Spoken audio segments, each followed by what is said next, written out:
Hey Dad, I don't understand morality, ethics, and moral theory in AI-driven cybersecurity management. Can you Thank you. break it down for me? Sure. Thank you, Sam. You bringing up this question. All right. Here is the morality, ethics, and moral theory.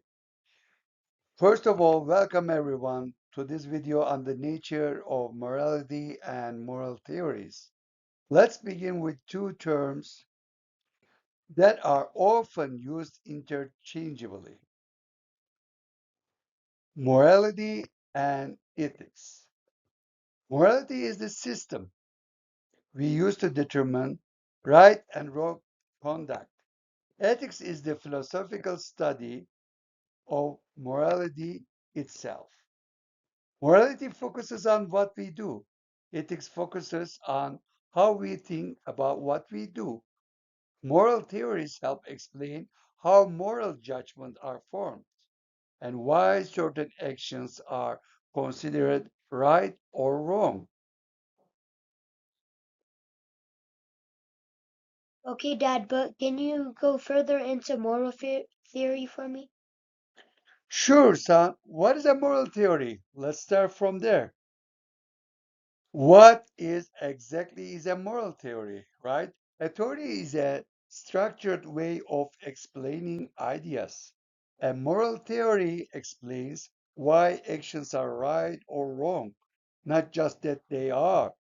Moral theories guide moral reasoning and evaluation. They allow us to debate, criticize, and justify moral claims in a rational way. Most importantly, moral theories connect general principles to real-world cases. Okay, but Dad, can you tell me how to apply ethics to moral theory? Sure, son, let's go. Moral theory and applied ethics. Moral theory and applied ethics cannot be separated.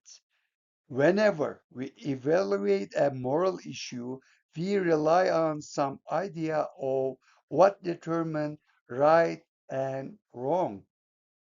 Even if we don't realize it, we are always using a moral theory. At the same time, real world cases can challenge moral theories. Moral reasoning works both directions, from theory to practice and from practice back to theory. Okay, could you tell me the difference between descriptive and perspective theories though?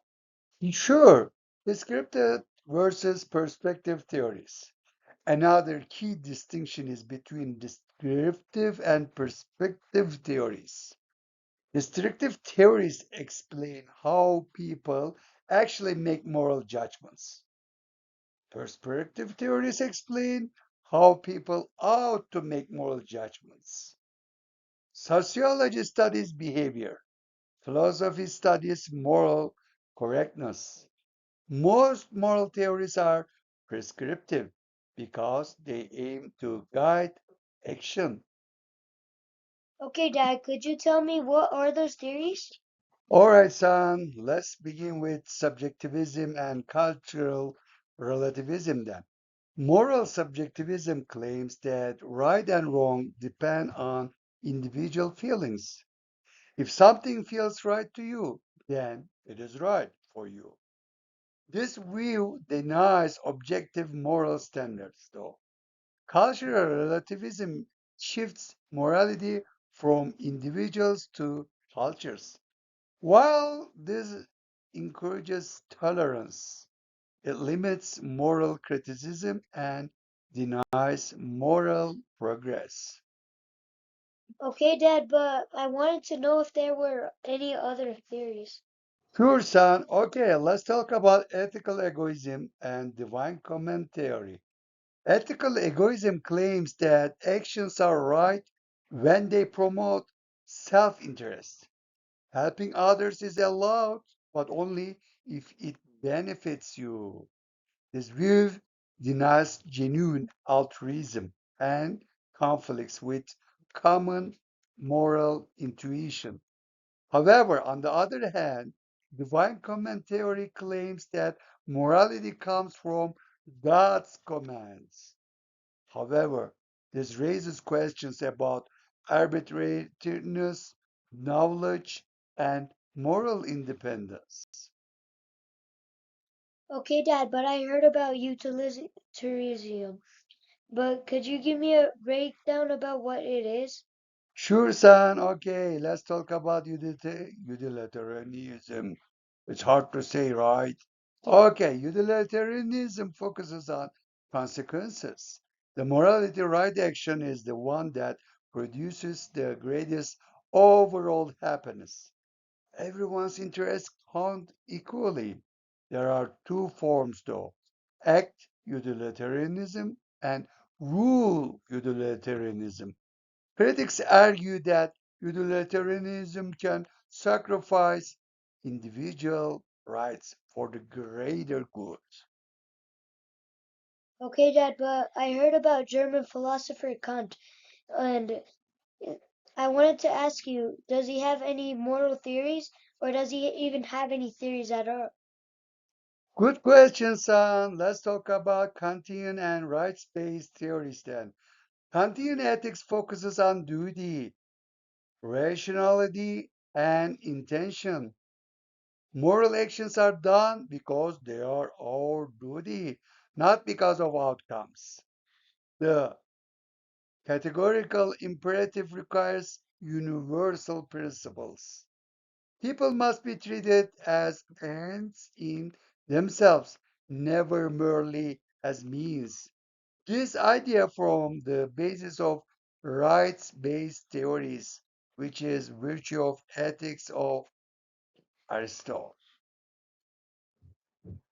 Wow, Dad, that's a lot of information. Well, is there anything else to know? Sure, let's finish it and wrap it up. Okay, there's another one as a theory, contractarianism. All right, contractarianism holds that morality is based on social agreement. John Rawls introduced the veil of ignorance to ensure fairness. Justice requires impartiality and protection of the least advantages. All right, let's conclude. In conclusion, moral theories provide essential tools for ethical reasoning. Together, they help us make thoughtful, fair, and responsible moral decisions. Thank you for watching, guys. See you on the next video.